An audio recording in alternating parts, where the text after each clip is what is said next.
Est-ce que tu as vu quelle était l'énigme? Tu as lu l'énigme dans le texte? C'était quoi? La visite est pédagogique et le parcours quasi individualisé. Les questions et énigmes contenues dans ces fiches pratiques permettent à l'élève d'être non plus passif face à un guide, mais acteur à part entière. Une petite révolution dans le domaine des sorties scolaires. Ça permet de capter leur attention sur ce qu'on voit au fur et à mesure, tout en allant chercher par soi-même aussi les éléments d'information. Ces fiches, les professeurs vont directement les télécharger sur Internet. L'originalité, c'est qu'il n'y a pas à proprement parler de parcours préconçu, mais des pistes d'études.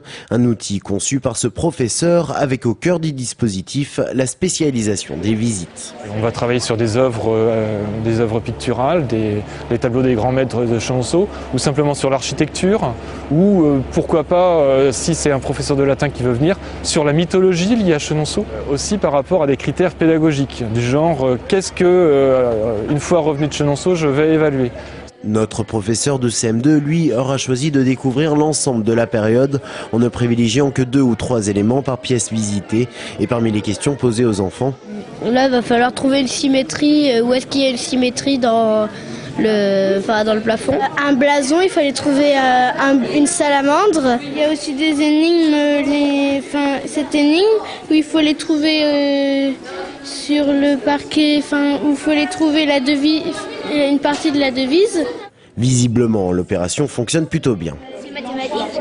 Là, ça fait un D et là un autre D. Mais pour de vrai, c'est un C et un H. D'accord, donc on fait ça pour signifier.